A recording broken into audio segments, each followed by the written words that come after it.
दोस्तों, हमारी कहानी चल रही थी जूली। ये कहानी का पार्ट 4 है।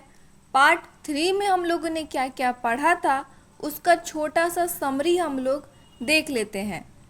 जूली की छिपी हुई पहचान, उसका दर्दनाक अतीत और उसके जुड़वे बच्चे श्री और दक्ष सबसे ज़्यादा रहस्य बने हुए हैं। ईशान पहली बार बच्चों से मिलता है और उनके चेहरे में अपनी ही झलक देखकर अंदर तक हिल जाता है।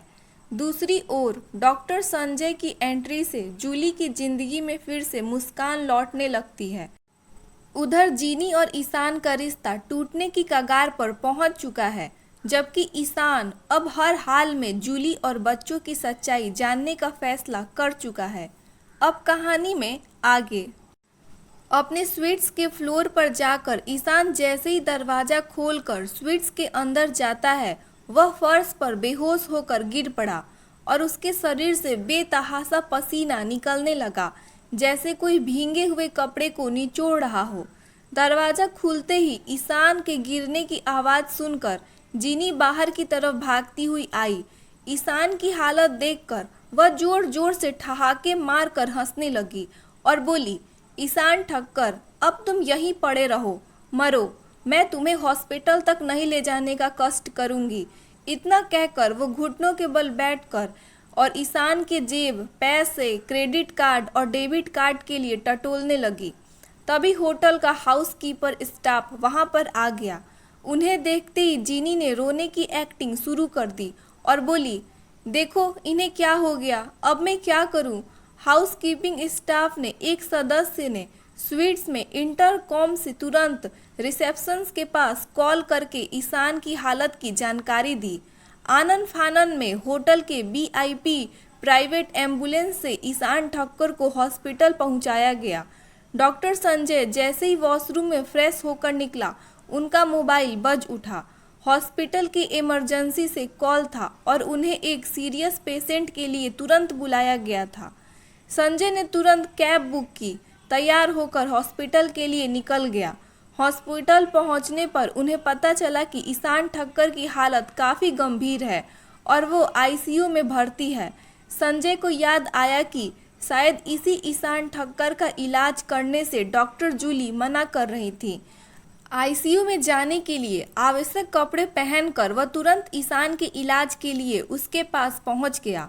अगले दिन जब जूली हॉस्पिटल के कॉफ़ी ब्रेक में कैंटीन में गई तो उन्हें डॉक्टर संजय एक टेबल पर थका थका सा बैठा दिखाई दिया। जूली जल्दी से उनके पास जाकर खड़ी हो गई, लेकिन संजय शायद किसी गहरी सोच में डूबा हुआ था। उसने जूली की तरफ ध्यान नहीं दिया। जूली ने उसके चेहरे के सामने हाथ फिराते हुए मुस्कुरा कर कहा, हेलो डॉक्टर संजय प्रेमा। हाँ, ओह डॉक्टर जूली, प्लीज़ बैठिए ना। संजय ने अपने ख्यालों से बाहर आते हुए कहा। किस सोच में डूबे हुए हैं आप? जूली ने हंसते हुए पूछा। वो एक पेशेंट आया हुआ है। छोड़िए डॉक्टर जूली, क्या लेंगी आप, ब्लैक कॉफ़ी या कैपुचिनो? ब्लैक कॉफ़ी लूँगी, लेकिन आप किसी पेशेंट के बारे में बात कर रहे थे, उसे कंटिन्यू कीजिए प्लीज़। डॉक्टर संजय ने 2 ब्लैक कॉफ़ी का ऑर्डर देने के बाद कहा, हाँ, कल रात इमरजेंसी आईसीयू में मिस्टर ईशान ठक्कर को एडमिट किया गया है और उनकी हालत क्रिटिकल है। इतना सुनते ही जूली के चेहरे का रंग उड़ गया। उसने घबरा कर पूछा, क्या हुआ उन्हें? संजय ने ईशान की बीमारी की पूरी जानकारी देते हुए कहा, रात से ही मैं हॉस्पिटल में ही हूँ और जब तक उनकी कंडीशन स्टेबल नहीं हो जाती घर नहीं जा सकता। इसीलिए जब आप आईं तो मैं मिस्टर ईशान ठक्कर की ट्रीटमेंट मेथड के बारे में सोच रहा था। उनके साथ कोई उनका रिलेटिव है? अभी तक तो कोई भी खोज खबर नहीं आया। ठीक है, उनके पेरेंट्स को फ़ोन करवा दीजिए, वे मुंबई में हैं। जूली ने थूक निकलते हुए मुश्किल से ये शब्द कहे, क्या आप ईशान ठक्कर को पहले से जानती हैं? संजय ने गहरे आश्चर्य से पूछा।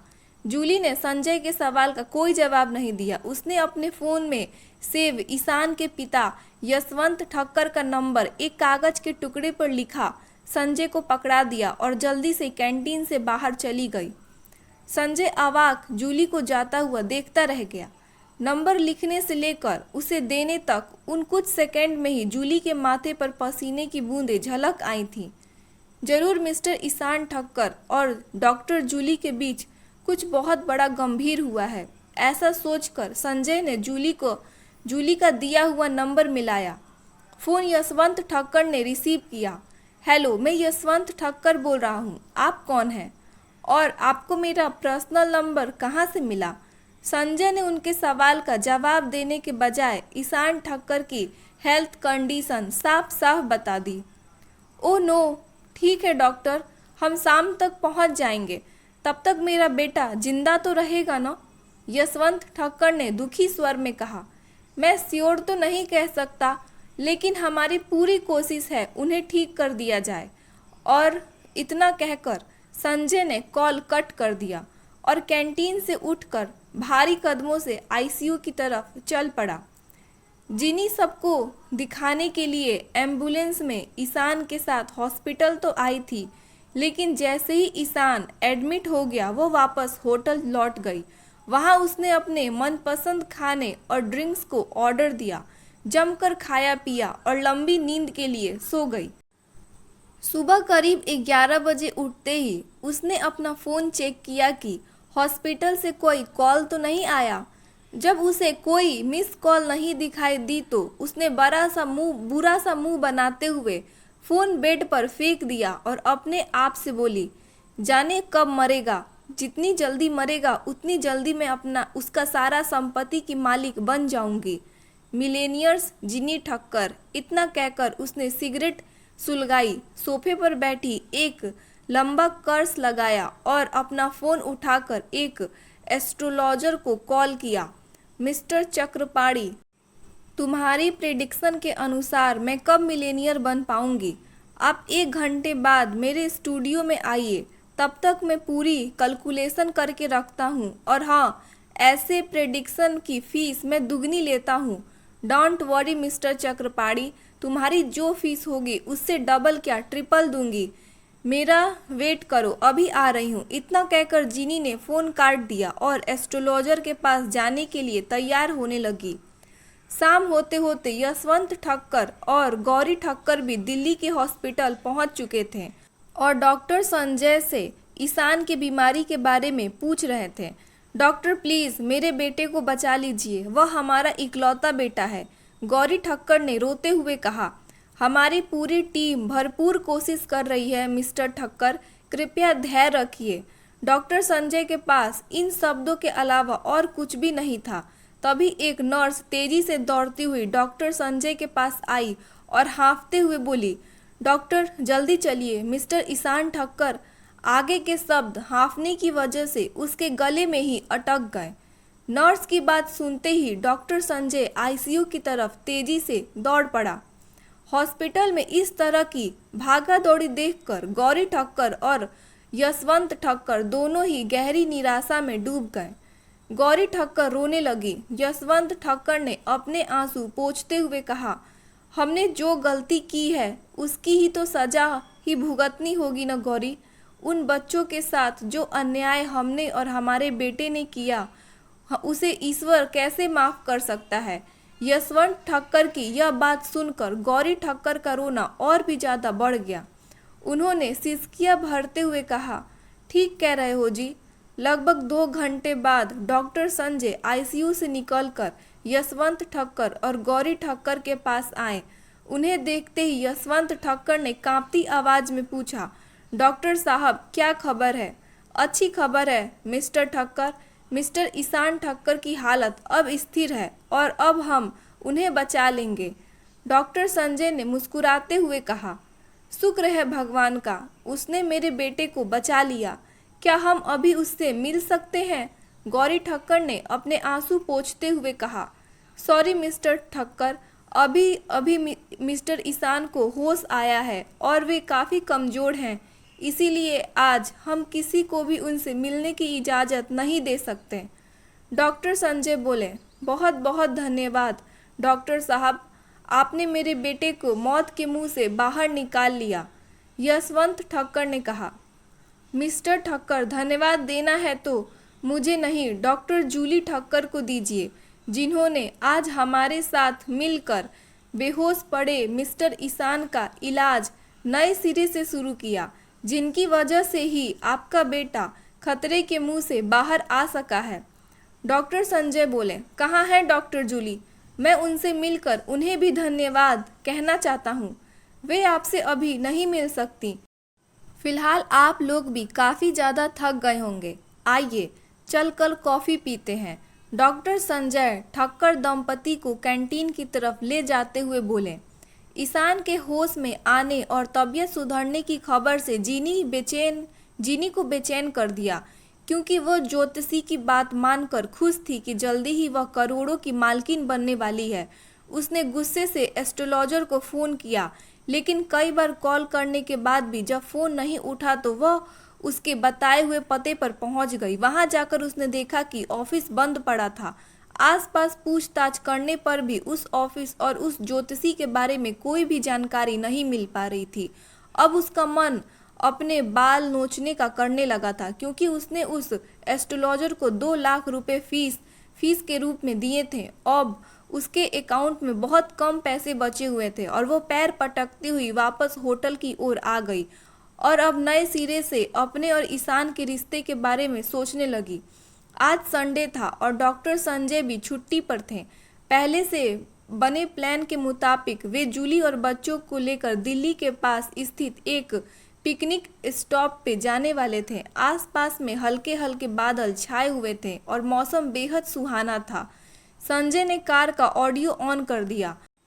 जगजीत सिंह का गजल की धीमी आवाज गूंज उठी। इश्क कीजिए फिर समझिए जिंदगी क्या है। गजल के शेरों के साथ ड्राइव करते हुए संजय ने कनखियों से जूली की तरफ देखा। जूली के चेहरे पर हल्की मुस्कान फैली हुई थी और वो खिड़की से बाहर देख रही थी। जूली के चेहरे के भाव देखकर संजय के होठों पर हल्की सी मुस्कान फैल गई। वह अभी अपने इस नए एहसास में डूबा ही हुआ था कि कार का पिछले सीट पर बैठी श्री ने कहा, अंकल कोई मज़ेदार सॉन्ग लगाइए ना, ये काफ़ी बोरिंग लग रहा है। हाँ अंकल प्लीज कुछ और लगाइए। जूली अभी कुछ बोलती उससे पहले ही संजय ने बज रही गजल को बंद कर दिया और बोला, अच्छा तुम लोग ही बताओ कौन सा गाना सुनोगे? नानी तेरी मोरनी को मोर ले गया। श्री चहकते हुए बोली, नहीं लकड़ी की काटी। दक्ष बोला। दोनों की अलग अलग पसंद सुनकर संजय हंस पड़ा और बोला, सॉरी बच्चों ये गाने तो मेरी पेन ड्राइव में नहीं है। ऐसा करते हैं अंताक्षरी खेलते हैं, मैं एक पार्टी और दूसरी तुम्हारी मॉम। अब तुम दोनों तय कर लो कि किसकी टीम में तुम लोग रहोगे। अंकल मैं आपकी तरफ रहूंगी, श्री तपाक से बोली। पूरे रास्ते हंसते गाते कब वे हिल्स पे पहुंच गए इसका किसी को भी पता ही नहीं चला। पिकनिक स्टॉप पर बने वाटरफॉल को देखकर दोनों बच्चे उसमें नहाने के लिए उतावले हो गए, लेकिन जूली उन्हें ऐसा करने से रोक रही थी। श्री ने मायूस होकर कहा, मम्मा हम स्विमिंग ड्रेस लेकर इसीलिए तो आए हैं। हाँ मम्मा प्लीज़ जाने दो ना। दक्ष भी मचल उठा। दोनों बच्चों की जिद और जूली की सख्ती देखकर संजय ने कहा, जाने दीजिए डॉक्टर जूली, यही तो उम्र है मस्ती करने की। इनकी सुरक्षा के लिए हम दोनों यहीं किनारे में इन पर नज़र रखेंगे। संजय की बातें सुनकर जूली न चाहते हुए भी बच्चों को वाटरफॉल में स्विमिंग की अनुमति दे दी। जूली की हाँ सुनते ही दोनों बच्चे खुशी से फॉल में कूद पड़े और एक दूसरे पर पानी उछालते हुए हंसते खिलखिलाते मस्ती करने लगे। तभी श्री तैरते तैरते अचानक उस तरफ चली गई जहां से वाटरफॉल पहाड़ी से नीचे की तरफ गिर रहा था। वहां पानी का बहाव भी तेज था और गहराई भी ज़्यादा थी।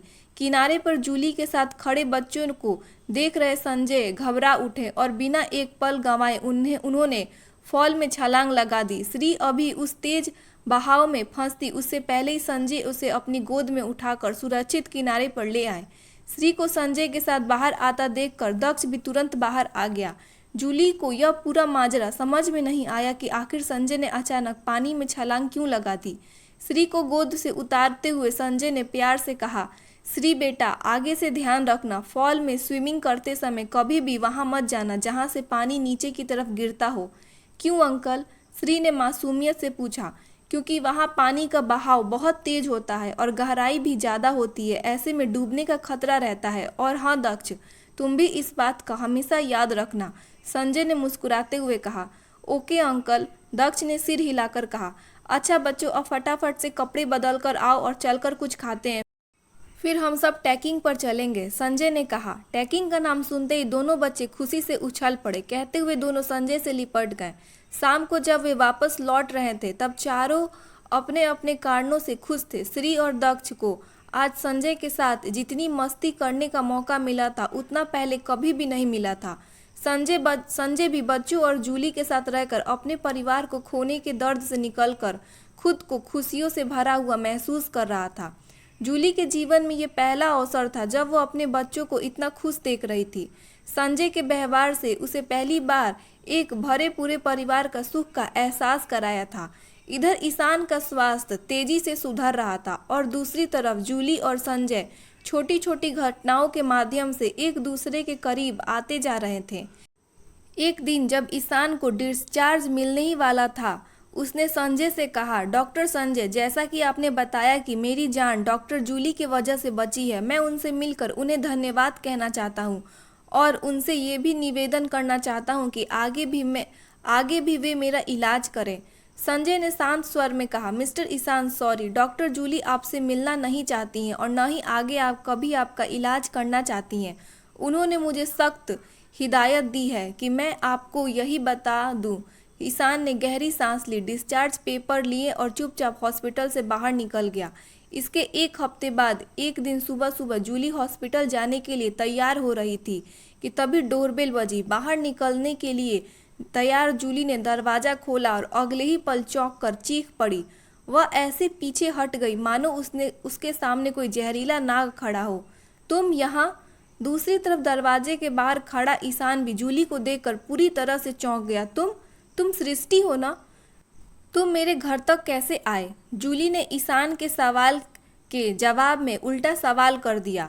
तुम्हारे हॉस्पिटल आने के बाद कल मैं तुम्हारा पीछा करके यहाँ तक आया था। तो तुम बिजनेस टाइकून के साथ साथ माफिया हो? क्या तुम मुझे अंदर आने के लिए नहीं कहोगी? ईशान की इस बात पर जूली चुपचाप दरवाजे के सामने से हट गई। ईशान भी चुपचाप अंदर आकर सोफे पर बैठ गया। जूली ने दरवाजा बंद किया और जैसे ही ईशान के सामने वाले सोफे पर बैठी, ईशान ने अपना पहले वाला प्रश्न दोहराया, क्या तुम सृष्टि हो? कौन सृष्टि? मैं किसी सृष्टि को नहीं जानती। जूली हर हाल में अपनी असली पहचान छिपाए रखना चाहती थी। ईशान को जूली के जवाब पर विश्वास तो नहीं हो रहा था। वह अविश्वास भरी नजरों से उसे लगातार देखे जा रहा था। ईशान को अपनी तरह इस तरह से देखते हुए जूली अंदर से और भी ज़्यादा सतर्क हो गई और बोली, मिस्टर ईशान, मेरे हॉस्पिटल जाने का समय हो रहा है। अगर आपका काम हो गया हो तो प्लीज़ यहाँ से जाइए। चला जाऊँगा डॉक्टर जूली, लेकिन पहले आप ये वादा करें कि क्या आप मेरा इलाज करेंगी? ईशान ने इत्मीनान से सोफे पर पैर फैलाते हुए पूछा। फिर आप यहीं बैठे रहिए, क्योंकि मैं ना तो कोई आपसे वादा करूँगी और ना ही आपका इलाज करने में कोई रुचि है। मैं तैयार होने जा रही हूँ। ऐसा कहकर जूली वहाँ से उठी और अपने बेडरूम में गई और दरवाज़ा अंदर से बंद करके हॉस्पिटल के लिए तैयार होने लगी। ईशान जूली के ऐसे व्यवहार पर अवाक रह गया। उसने कभी कल्पना भी नहीं की थी कि कोई उसके साथ ऐसा व्यवहार भी कर सकता है। उधर जूली ने अपने बेडरूम में जाकर डॉक्टर संजय को कॉल करके सारी बात बता दी और उसे अपने फ्लैट में आने के लिए आग्रह किया। डॉक्टर संजय हॉस्पिटल जाने के लिए तैयार हो रहा था। जूली की बात सुनकर उन्हें ईशान की दृढ़ता पर बहुत ज़्यादा गुस्सा आया, लेकिन उसने अपने आप को सहज करते हुए वह कुछ ही देर में जूली के फ्लैट पर पहुंच गया और डोरबेल बजाई। डोरबेल की आवाज़ सुनकर जूली दरवाज़ा खोलने के लिए जल्दी से बेडरूम से बाहर आई, लेकिन तब तक ईशान ने दरवाज़ा खोल दिया था। डॉक्टर संजय को देखकर वो बोला, व्हाट अ को एक्सीडेंट डॉक्टर संजय, आप भी अभी ही डॉक्टर जूली के घर आए, जबकि मैं पहले से यहाँ पर मौजूद हूँ। इट इज़ नॉट को accident mister Ishan, doctor Julie ने मुझे कॉल करके सारी बात बता दी है। बाय द वे, मैं इसी बिल्डिंग के नीचे वाले फ्लोर पर रहता हूँ, संजय ने रूखे स्वर में कहा। ओह, एक्चुअली मैं अपने ट्रीटमेंट के लिए डॉक्टर जूली से रिक्वेस्ट करने आया था। ईशान ने अपने सफाई देनी चाहिए। क्या इस तरह से? मिस्टर ईशान, क्या आपको नहीं का मतलब नहीं पता? नहीं का मतलब केवल नहीं ही होता है। और अब आप डॉक्टर जूली के घर से जाइए। वैसे भी हम दोनों अभी हॉस्पिटल के लिए निकलने ही वाले हैं। संजय की ये बात सुनकर ईशान को वहाँ रुकना सही नहीं लगा। वह एक झटके में खड़ा हुआ और जूली के फ्लैट से बाहर की तरफ चला गया। जूली के घर से अपने होटल जाते हुए ईशान पूरे रास्ते उसी के बारे में सोचता रहा। उसे बार बार ऐसा लग रहा था कि जूली उसे जानबूझकर कोई बहुत बड़ा सच छुपा रही है। उधर ईशान के बाहर निकलते ही जूली ने संजय से कहा, thanks a lot doctor Sanjay, अगर आज आप नहीं होते तो मैं इस आदमी से कैसे निपटती मुझे नहीं मालूम। कोई बात नहीं डॉक्टर जूली, दोस्त ऐसे ही मौके पर तो काम आते हैं। चलिए अब हम हॉस्पिटल के लिए लेट हो रहे हैं, संजय ने मुस्कुराते हुए कहा। जूली के कहने पर आज संजय और जूली दोनों ही जूली के कार से हॉस्पिटल जा रहे थे। कार चलाते हुए जूली ने संजय से कहा, डॉक्टर जूली, अगर आप बुरा ना माने तो एक बात पूछूं? हाँ डॉक्टर संजय, पूछिए ना। क्या आपके पास्ट में मिस्टर ईशान ठक्कर का कोई रोल है? बहुत बड़ा रोल है। और जूली ने खुद के सृष्टि से डॉक्टर जूली बनने की कहानी, ईशान की बेवफाई की कहानी, सब कुछ संक्षेप में संजय को सुना दी। सुनकर संजय बोला, ओह नो, कोई इंसान इतना हार्टलेस भी हो सकता है, यह मुझे नहीं पता था। आपने कोई लीगल एक्शन क्यों नहीं लिया? मैं ठहरी एक साधारण परिवार की लड़की और वो करोड़पति, जिसकी सरकार से लेकर कानून तक हर गहरी पकड़ है। इसीलिए मेरे बाबा ने मुझे अपने बच्चों की परवरिश पर ध्यान देने के लिए कहा और पढ़ लिख कर सृष्टि से डॉक्टर जूली बन जाने की सलाह दी, जो मुझे भी अधिक सही लगी।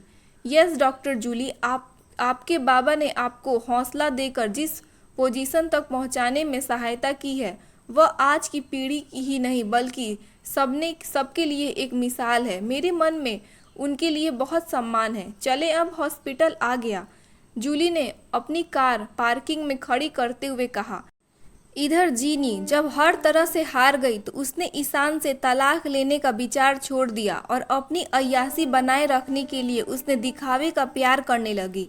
जैसे ही जूली के घर से ईशान होटल पहुंचा, जीनी ने दरवाजा खोला और उसे देखते ही प्यार भरे लहजे में कहा, तुम काफी चिंतित दिख रहे हो, क्या बात है? ईशान ने उसकी बात का कोई जवाब नहीं दिया। तब जीनी आगे बढ़ी और चेहरे पर हाथ रखकर कहने लगी, कहीं तुम्हें फीवर तो नहीं? जीनी की इस हरकत से ईशान चिढ़ गया। उसने उसका हाथ झटकते हुए कहा, जाओ यहाँ से, मुझे तंग मत करो। ये सुनते ही जीनी को गुस्सा आ गया और वो तमतमा कर बोली, भाड़ में जाओ तुम, बस मेरा क्रेडिट कार्ड अनलॉक करवा दो, फिर मैं तुम्हारे पास नहीं भटकूंगी। तुम्हें जितनी पॉकेट मिली है उतनी काफ़ी है तुम्हारे लिए, उसी में काम चलाओ और दफ़ा हो जाओ, ईशान ने गुस्से से कहा। ईशान की यह बात सुनकर जीनी पैर पटकते हुए वहां से कमरे में चली गई। उधर मुंबई में जब से ईशान के माता पिता यशवंत ठक्कर और गौरी ठक्कर ईशान के ठीक होने के बाद दिल्ली से हॉस्पिटल से वापस आए थे, तब से वे दोनों इस विषय में बार बार बात कर रहे थे। आज भी वे दोनों वही बातें कर रहे थे। ना जाने क्यों डॉक्टर जूली का वैसा व्यवहार आज भी खल रहा है। गौरी ठक्कर ने कहा, हाँ मुझे भी। मैंने अपनी लाइफ में ऐसी भी डॉक्टर नहीं देखी जो पेशेंट के अटेंड से मिलने से इनकार कर दे और पेशेंट का आगे ट्रीटमेंट करने से भी मना कर दे। हाँ, बड़ी अजीब डॉक्टर है वो। तभी दरवाजे की डोर बेल बजी। यशवंत ठक्कर ने पास खड़े एक हाउस हेल्पर को दरवाज़ा खोलने के लिए कहा। जैसे ही दरवाज़ा खुला, आने वाले पर यशवंत ठक्कर और गौरी ठक्कर की नज़र पड़ी। वे दोनों बुरी तरह से चौंक कर एक साथ बोल पड़े, तुम यहाँ? हाँ डैड, मैं। ईशान ठक्कर ने अंदर आते हुए कहा, आओ बेटा बैठो, सब ठीक तो है ना? तुम अब कैसे हो? गौरी ठक्कर ने स्नेह से ईशान को देखते हुए कहा, मैं ठीक हूँ मॉम, आप लोग कैसे हैं? ईशान ने पूछा। क्या हम लोग तुम्हें ठीक ठाक नहीं दिख रहे हैं? वैसे अभी तक मैंने तुम्हें अपने घर में रहने की इजाज़त नहीं दी है, यशवंत ठक्कर ने कहा। जानता हूँ डैड, मैं आपके पास रहने के लिए नहीं आया हूँ। फिर क्यों आए हो? मुझे आप लोगों से कुछ ज़रूरी बात करनी है और यह बात शायद आप लोगों के लिए भी बहुत इम्पॉर्टेंट होगी। कहना क्या चाहते हो? साफ साफ कहो। डैड, मुझे लगता है कि सृष्टि जिंदा है और मेरे दोनों बच्चे भी सही सलामत हैं। क्या बकवास कर रहे हो? कहीं तुमने शराब तो नहीं पी रखी है? डैड, मैं अब शराब नहीं पीता, यह आप भी जानते हैं। फिर ऐसी बकवास करने का क्या मतलब है? यशवंत ठक्कर के इस सवाल के जवाब में ईशान ने दिल्ली से हॉस्पिटल तक की सारी घटनाएं और स्कूल की सारी बातें उन्हें बता दी। सारी बातें सुनकर गौरी ठक्कर ने कहा, मुझे अब 100% यकीन हो गया है कि डॉक्टर जूली ही सृष्टि है और हमारे दोनों पोते पोती भी सही सलामत है। ईश्वर करे ऐसा ही हो, क्योंकि मैं अब तक खुद को सृष्टि और बच्चे का हत्यारा समझकर घुटन में जी रहा हूँ। यशवंत ठक्कर ने अपने आंसू पोंछते हुए कहा, सही कह रहे हो जी आप। मैं भी खुद को सृष्टि और बच्चे की मौत का जिम्मेदार मानकर रोज ईश्वर से माफ़ी मांगती आ रही हूँ। बोलते हुए गौरी ठक्कर की आंखों में आंसू आ गए। अपने माता पिता को इस तरह रोते हुए देखकर ईशान को आज अपनी गलती का एहसास हो रहा था। वह समझ गया था कि क्यों जूली ने उसकी जान तो बचा दी, लेकिन आगे का ट्रीटमेंट करने से मना करती रही। ईशान कुछ देर तक चुपचाप अपराधी की तरह गर्दन झुकाए बैठा रहा, फिर बोला, सॉरी मॉम डैड, मैं अपने किए पर बहुत शर्मिंदा हूँ। डॉक्टर जूली की सच्चाई जानने के लिए मैं अब आप लोगों से कुछ प्रूफ लेने आया हूँ। प्रूफ? कैसा प्रूफ? यशवंत ठक्कर ने चौंक कर पूछा।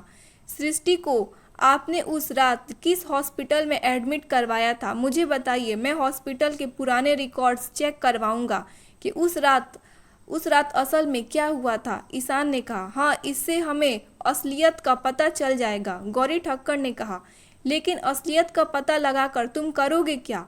यशवंत ठक्कर ने पूछा। मैं उसे अपने पास लाने की कोशिश करूंगा। क्या बकवास है। और वो उस फिरंगी जीनी को क्या घर से निकाल दोगे? यशवंत ठक्कर को अब गुस्सा आ गया था। नहीं डैड, वह मुझसे डिवोर्स लेना चाहती है तो उसे मैं डिवोर्स दे दूंगा।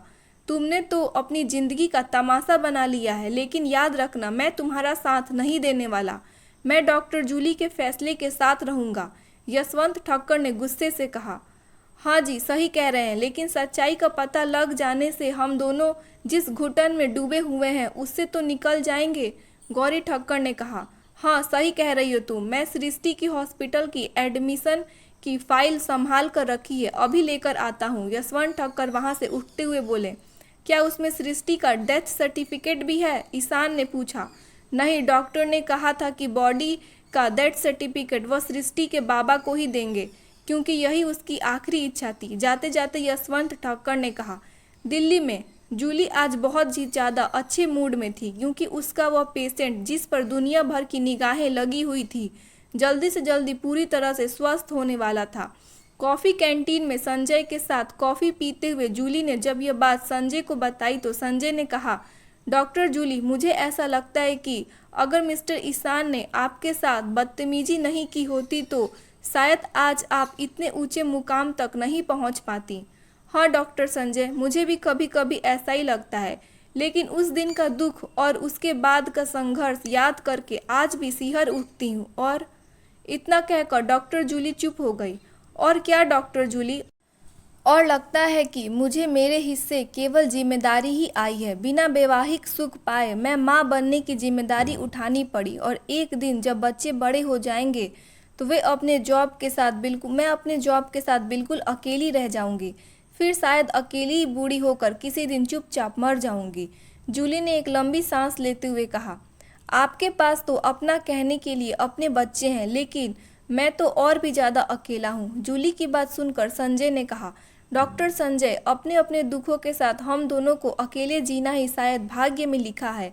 जूली की यह बात सुनकर संजय कुछ मिनट तक चुपचाप उसे देखता रहा, फिर बोला, क्या आप इस संडे को फ्री हैं? हाँ, क्यों?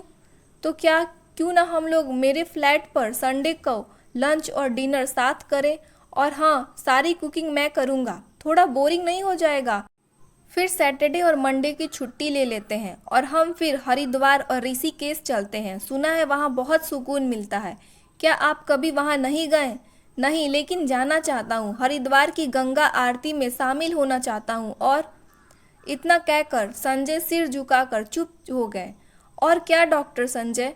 मैं एलिना और अपनी बेटी का पिंडदान हरिद्वार में ही करना चाहता हूँ। सुना है वहाँ पिंडदान करने से आत्मा को शांति मिलती है। संजय ने रुधे हुए गले से कहा, और बहुत कोशिश करने के बाद भी उनकी आंखों से आंसू रुक नहीं पाए। जूली ने संजय के हाथ पर अपना हाथ रखते हुए कहा, हम जरूर चलेंगे डॉक्टर संजय। मैं छुट्टी के लिए अभी आवेदन कर देती हूँ। Thanks doctor Julie. पहले मुझे पिंडदान और श्राद्ध जैसी बातें ढकोसला लगती थी, लेकिन अब लगता है कि जाने वालों के साथ हम तो नहीं जा सकते, पर उनके लिए कुछ ऐसा करके अपने मन को शांति जरूर दे सकते हैं। सही कहा आपने। चलिए मैं जाकर छुट्टी के लिए आवेदन करती हूँ और आज हम हॉस्पिटल से जल्दी घर जाएंगे क्योंकि हम कल ही हरिद्वार के लिए निकलेंगे। ओ श्योर डॉक्टर जूली, 4-5 दिनों के ब्रेक के बाद और भी अच्छा लगेगा। मैं भी अभी जाकर लीव अप्लाई कर देता हूँ। और हाँ, और आज रात का डिनर मेरे यहाँ कुकिंग मैं करूँगी। जूली ने मुस्कुराते हुए चेयर से उठकर कहा। ठीक है डॉक्टर जूली। मुंबई में जब ईशान फाइल लेकर हॉस्पिटल गया और उस तारीख की रिकॉर्ड देखने की बात करने लगा तो हॉस्पिटल के अथॉरिटी ने साफ साफ मना करते हुए कहा, सॉरी, हम यह नहीं दे सकते क्योंकि यह हॉस्पिटल का इंटरनल डॉक्यूमेंट्स है जिन्हें हम किसी के भी साथ शेयर नहीं कर सकते। ईशान ने हर तरह से कोशिश की कि रिकॉर्ड मिल जाए, लेकिन हॉस्पिटल की अथॉरिटी अपनी बात पर अड़ी रही। जब ईशान हार गया तो तब जाकर हॉस्पिटल के लॉन में बैठ गया और सोचने लगा कि ओह, कैसे क्या करूं जिससे मुझे जूली की सच्चाई मालूम पड़ जाए। दोस्तों, कहानी का नेक्स्ट पार्ट कल आएगा। आपको कहानी कैसी लग रही है मुझे कमेंट बॉक्स में ज़रूर बताइएगा। इस कहानी को अपने दोस्तों के साथ ज़्यादा से ज़्यादा शेयर कीजिएगा, हाइप का बटन दबाइएगा, लाइक भी कीजिएगा। और जो जो चैनल पर नए हैं, कहानी के अगले पार्ट के लिए चैनल को सब्सक्राइब ज़रूर कर लीजिएगा।